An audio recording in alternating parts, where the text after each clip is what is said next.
Calcing with this box has been so fucking miserable, man. Okay, Moss Deep City reached. I mean, we fucking caught it!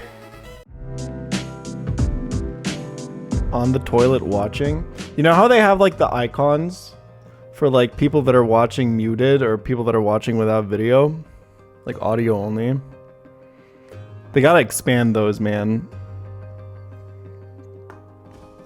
I gotta know via an icon if someone's like secretly watching while they're in like a Zoom meeting, you know what I mean? Like, we also talked about this, we should have a Chrome extension where people can have badges for like confirmed completed Nuzlocke runs, which allows me to filter in chat for like people that actually know what the f they're talking about. Badge for people that got the pull. Yeah. Dude, it is wipe season. Yeah. It's looking bad. Anyway, I cooked. I have a line for Preston and Mora. It's kind of sick. It's pretty straightforward, actually. I will not be spoiling it, I guess, because I'm very confident in it. To those who missed yesterday's stream, we got this Andrew. And we got this Andrew. And you don't want to know what I went through to get this fucking piece of shit. Like, worst Pokemon on the route again, by the way. It's actually so insane, man. But whatever. I guess worst on that route would have been Mamoswine for me, because I would have had to run from it. But, yeah. The plan is, chat, Excadrill frags 5. This next fight, the creator of this game, Dexa, told me he thinks is the hardest fight in the game. So it's not riskless. You'll see. I think there's one... We need to dodge like a double crit into like a 1 in 4 into some other fiction, basically. I think if double crit into 1 in 4 happens, I think we lose our sticky barb. Alright. This fight leads with something extremely terrifying that locks you into very specific leads. This Sylveon is a monster. Because it has Misty Explosion and also a Fairy Gem and also Pixelate Hyper Voice and no single targeting moves, so you can't lock it into like one slot to attack. It'll always fire spread damage, and it has Protect, so if you want to prevent it from protecting when you kill, you have to show it a kill. The Noivern has Telepathy, so it's not going to take damage from Misty Explosion, right? But also, it's got like Hurricane and Focus Blast to kill your and it's got Tailwind to make Sylveon faster with Dynamic Speed. Luckily, we have a pretty good solution for this specific lead. The problem that I had when cooking with this is what was going to be the follow-up, but that's going to be relevant next turn. For now, the important part is Excadrill outspeeds and 1-hit KOs Sylveon, and Dragapult outspeeds and 1-hit KOs Noivern. It's that simple. We don't have to worry about any bullshit right now. So let's try that again. Iron Head here, Draco Meteor here. This next turn is where some magic is going to happen. I'm going to have to explain a lot of stuff.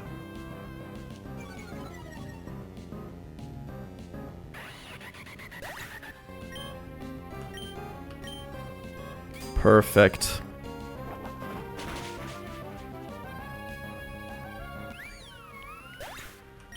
So this should be exactly Metagross and Gardevoir.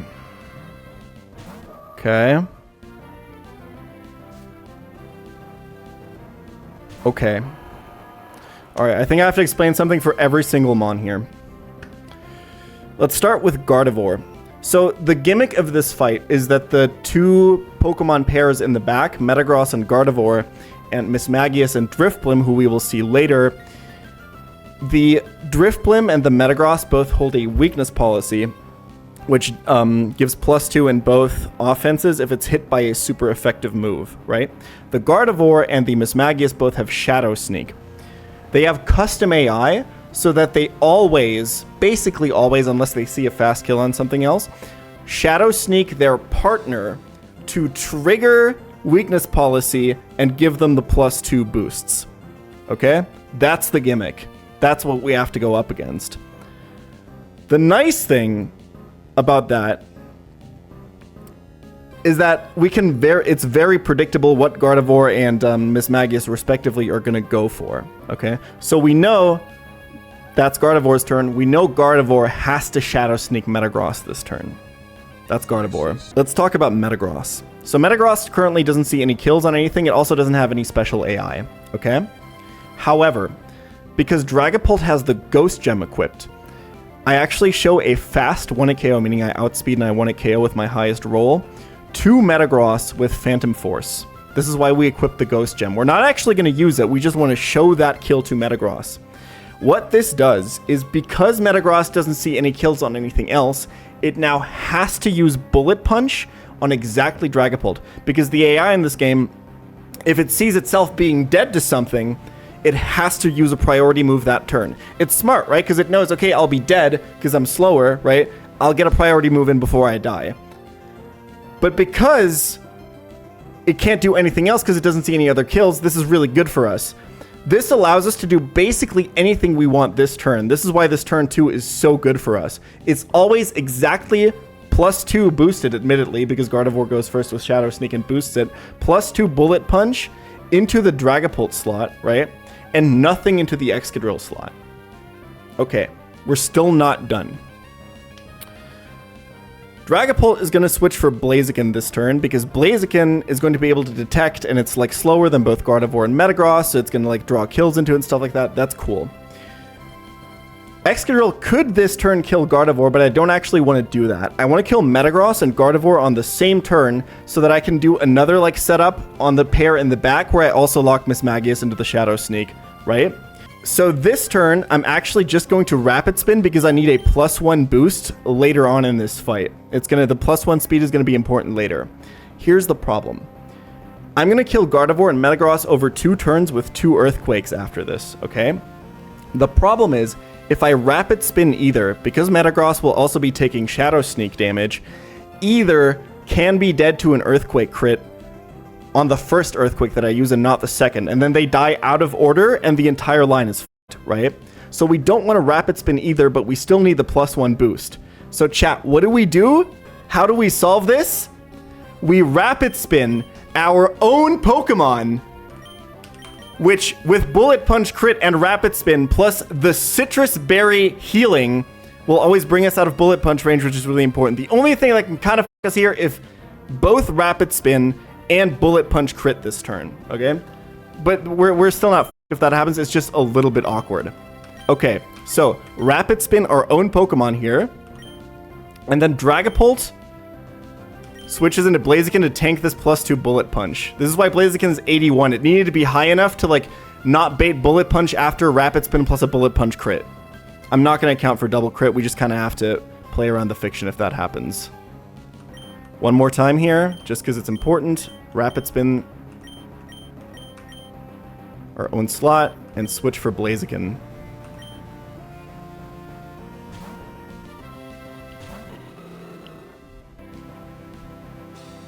There's the Shadow Sneak into Metagross. There's the Weakness Policy proc. Now we should see Bullet Punch into exactly Blaziken. Yep. No crits. Looks like we're fine. Boom. Now Metagross and Gardevoir are safe from crit. Citrus Berry heals us out of Bullet Punch range in Blaziken. Blaziken is slower than both Metagross and Gardevoir and is always dead to both, so they both have to attack Blaziken this turn because they see fast kills on it. They don't see any kills on Excadrill. So Excadrill is free to Earthquake this turn, not killing anything with crit. I think there might be one Earthquake crit roll that kills. I'm not 100% sure. I think it's super fictional. So we can Earthquake here, and we can just Detect with Blaziken to block our own Earthquake damage, and the damage from Metagross, and the damage from Gardevoir. This is why this setup is so damn good.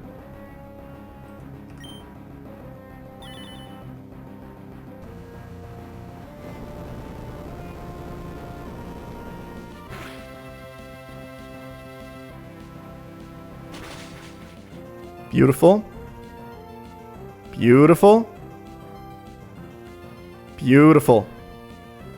And now, they can't go for any, like, They both still see a fast kill on Blaziken, so Metagross can't even bullet punch Excadrill this turn because he's like, oh shit, you have a fast kill on me, because the fast kill goes before that in the priority list, right?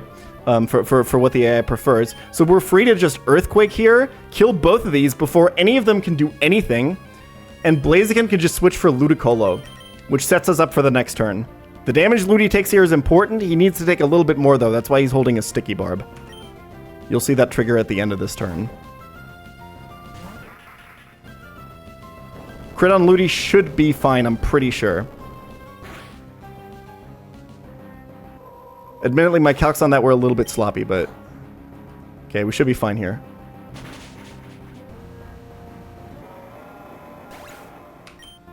So double kill for Excadrill. There's the Sticky Barb damage.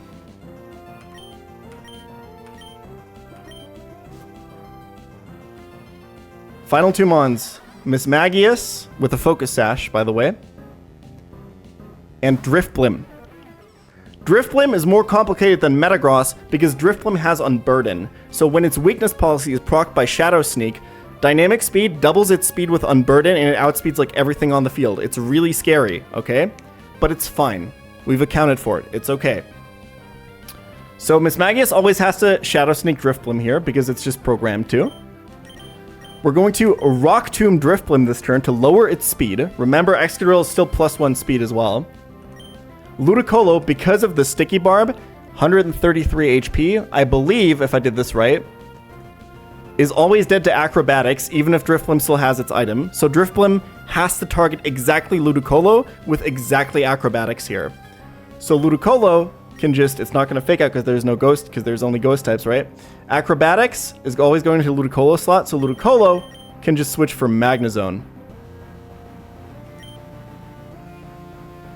So it's always Shadow Sneak into Drifblim here to proc Weakness Policy and Unburden and raise the Acrobatics power. There's a little bit of chip damage matters on Drifblim, by the way. There's the Weakness Policy proc. He's now +2. This is a really scary Drifblim. There's the Acrobatics into Magnezone. Rock Tomb hits Drifblim. And believe it or not, with this speed drop and the speed raise on Excadrill, I am faster than Unburdened Drifblim and can just kill with Iron Head here. I just outspeed him. Mismagius can either use Psych Up to set up here, which will not do anything because Drifblim will be dead before it, or it can, I think it can Mystical Fire either slot, and Excadrill actually lives the highest roll Mystical Fire crit on 1 HP. So Magnezone can just easily switch for Greninja.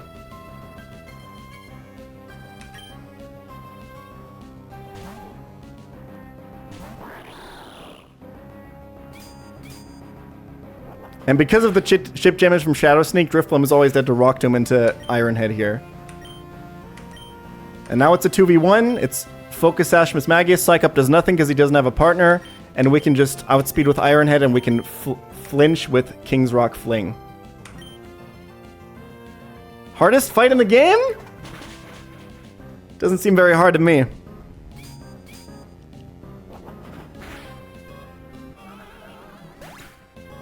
Five kills for Excadrill.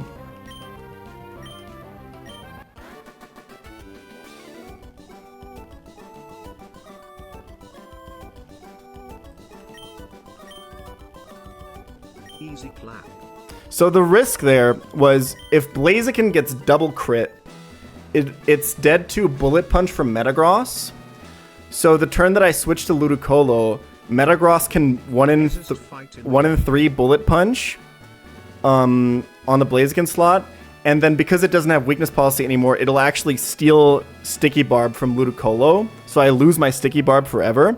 But not just that, it also means that Ludicolo can be dead to Silver Wind or Shadow Ball from Drifblim the next turn, and then if it's Silver Wind Omni Boost, we just wipe, and if it's Shadow Ball, it can like kill Magnezone because it's +2.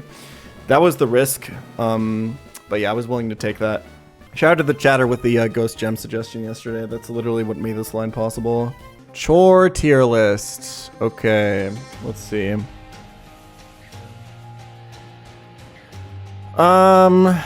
Sweeping? Who the f sweep? Do y'all not just vacuum? I'm assuming that this is vacuuming. Vacuuming's like A tier, bro. I kind of like the smell after you vacuum. You guys know what I'm talking about? Checking the mail. That dude, I have such a big stack of mail that I haven't touched in like 2 months. I'm not mail pilled at all right now. Oh my god. I don't know what this is supposed to be. Honestly, taking out the trash is actually kind of nice with it. Here's my problem.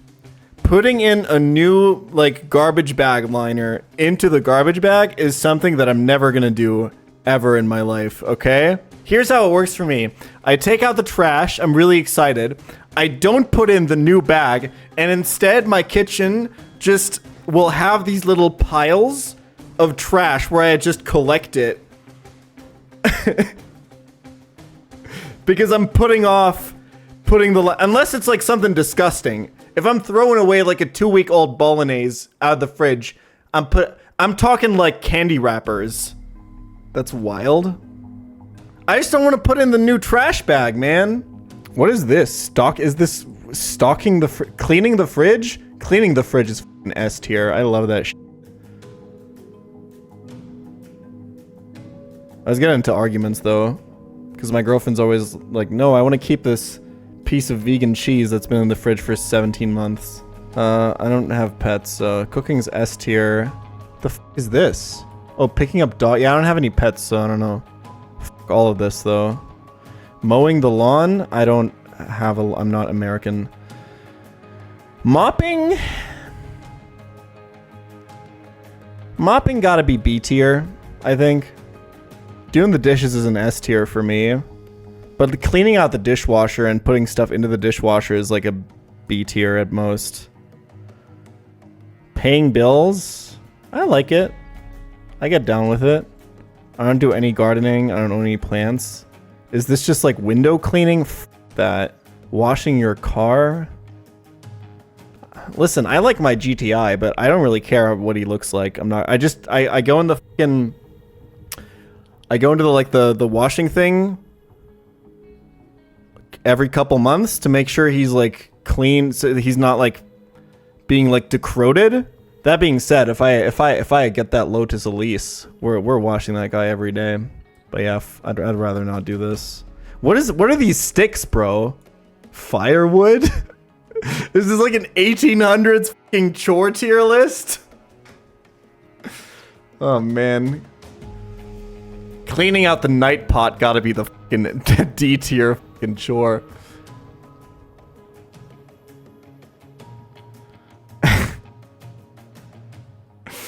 Doing laundry is okay. I don't mind it. Oh, dude, I used to. Oh, this used to be so based. I don't do it anymore. I lost this habit. Dude, it feels so bad when you used to have like a good habit and then you lose it. You know what I mean? I used to do laundry once a week. And now I'm back to like, I'm out of underwear. Time to do laundry. Dude, laundry once a week is so based. Because you have like, it's not that much. This was, to be fair, this was also when I didn't have a dryer.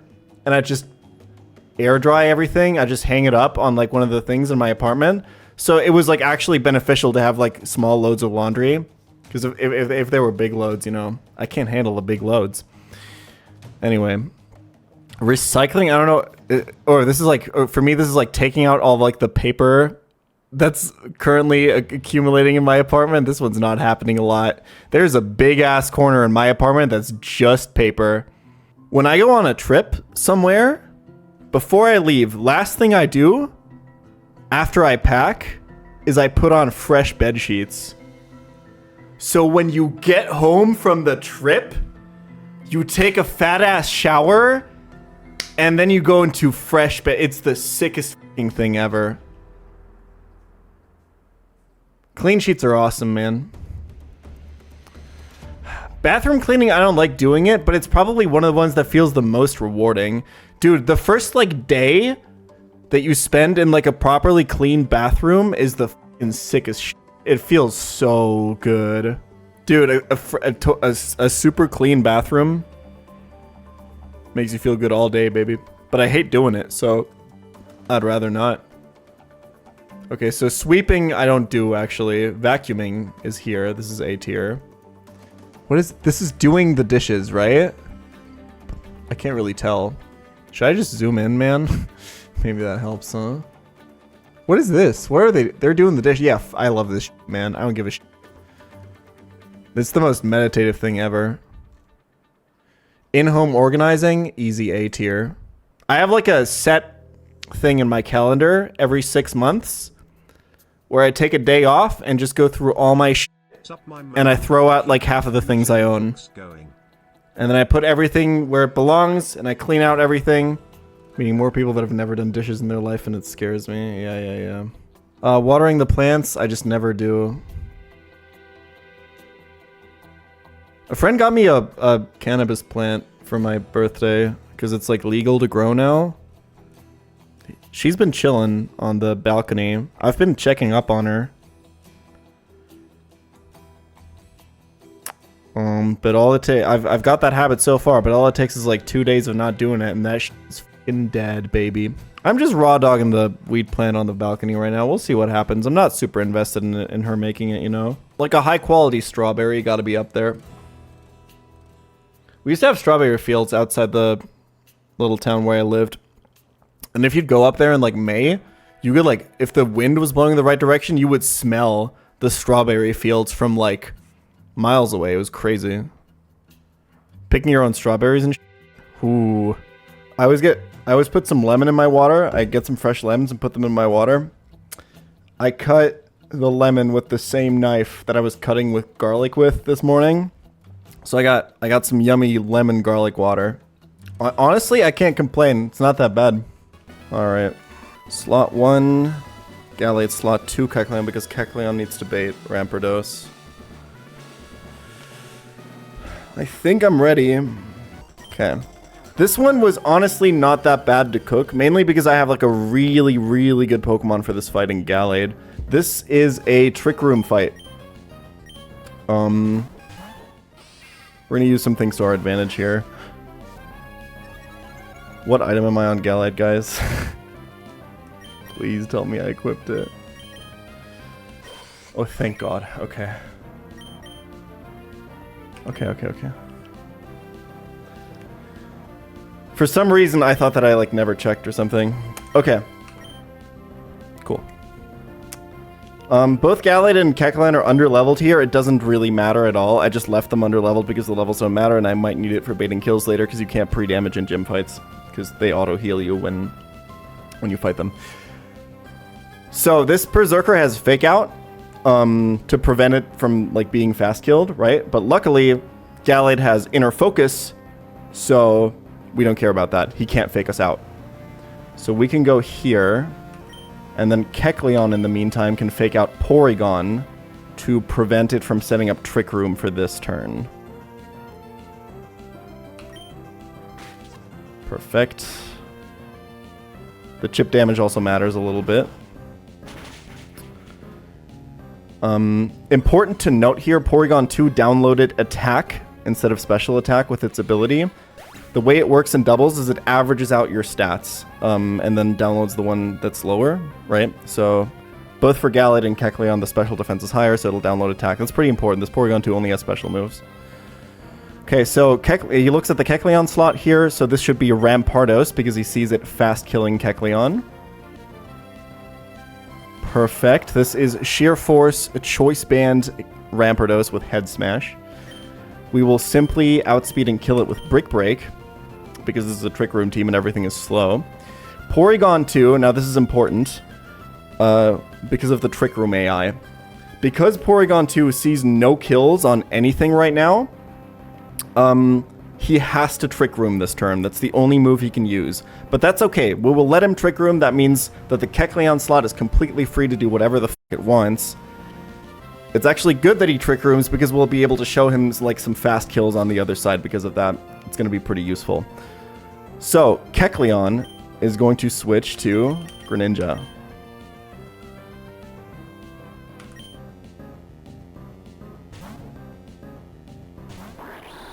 And then we should see Break here on Rampardos, which always kills, because we have Life Orb. Beautiful.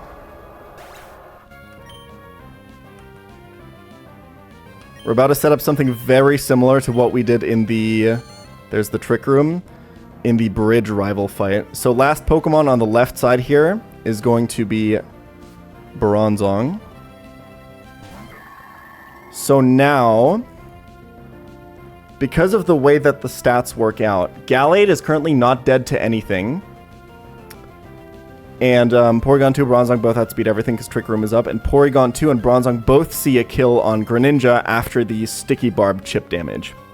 So, Porygon 2 always has to Thunder Greninja, and Bronzong always has to Body Press Greninja, which means Gallade is free to do whatever it wants, and we will use this turn to Close Combat Bronzong. This achieves two things. One, it does some valuable chip damage, and two, it gives us another drop and another round of Life Orb recoil, which is going to be important next turn.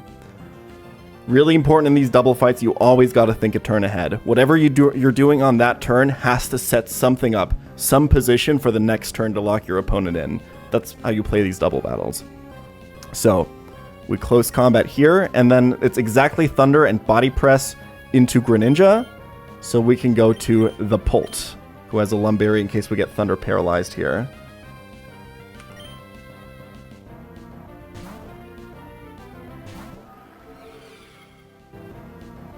Beautiful. We got the Polt. We got the Polt. We got the Polt. Perfect.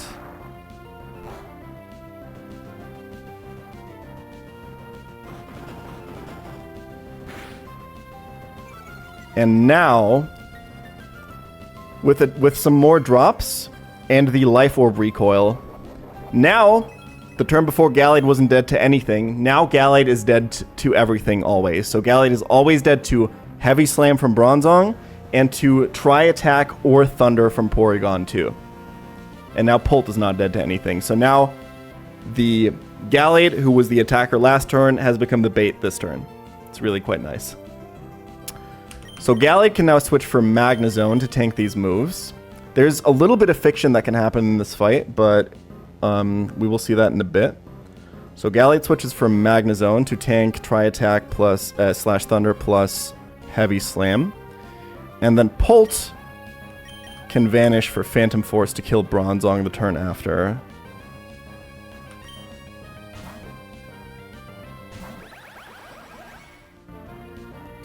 And we're still setting up. We're still setting up to lock the opponent into attacks. This is obviously going to do nothing. Okay. Let's not see a Lumberry proc here. Ideally. Perfect. Okay. So now, you never really get to see this, but like Phantom Force is actually kind of nice for this. Because usually like Polt is just faster than everything, but because it's now slower than everything, right? They can't target Dragapult because it's just going to dodge because they're faster, right? It's vanished. They have to target Magnezone. They don't see any kills on it, but that's okay. This is like how this is where the line is a little bit awkward and very, very slightly inconsistent. So Bronzong can either Body Press or Metal Sound here, and underspeeds Porygon, so it outspeeds in Trick Room. And then Porygon can either Thunder or Tri-Attack here, usually Tri-Attack. The only Pokemon that can switch into this is exactly Rhyperior.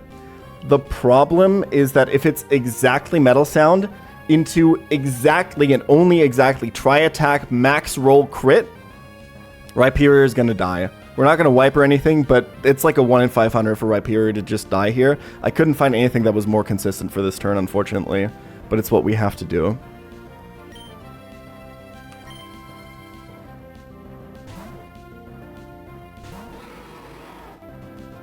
Okay, don't do it. It's only exactly max roll crit, and he has to click Tri-Attack. He clicked Tri-Attack.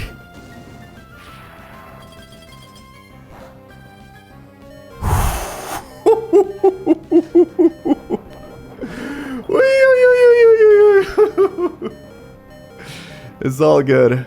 It's all good. Bronzong always dies to this, and now we've set up the 2v1. Okay.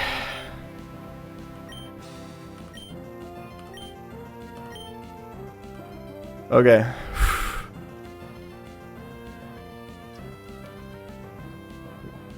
Jesus.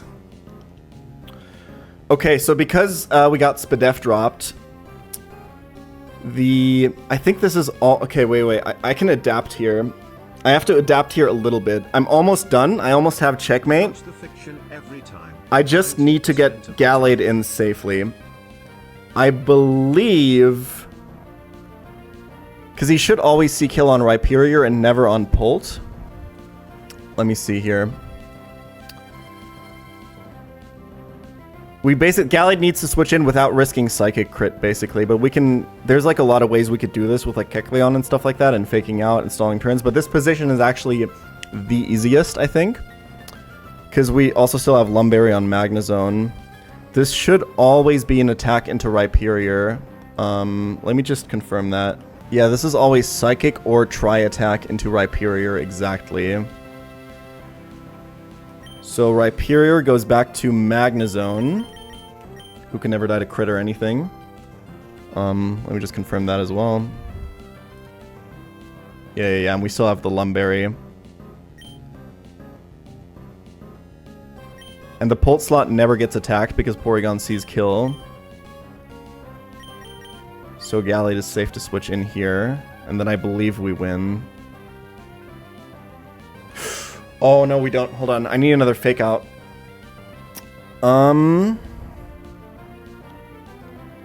So... I almost messed that up. Wait, no, it doesn't matter. I don't need the fake out because Magnezone outspeeds Porygon too.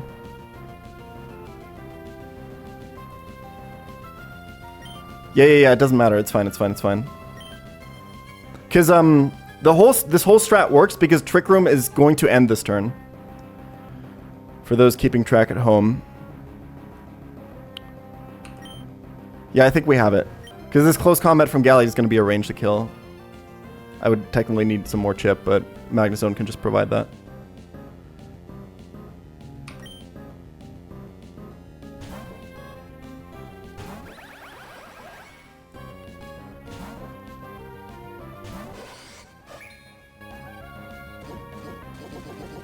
Okay.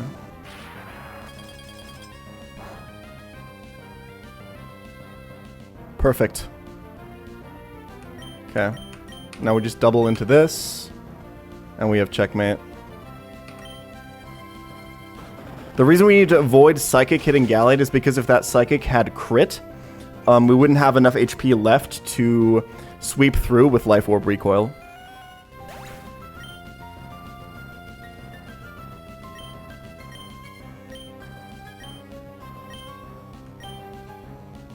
Okay.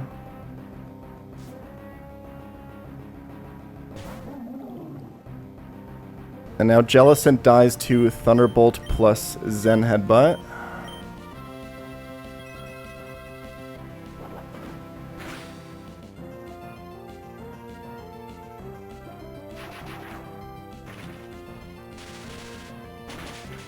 Perfect.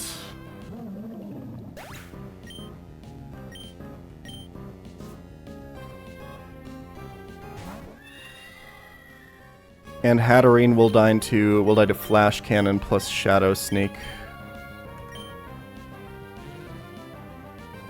It's Shrimple.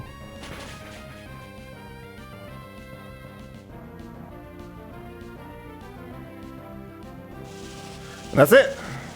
Pretty straightforward.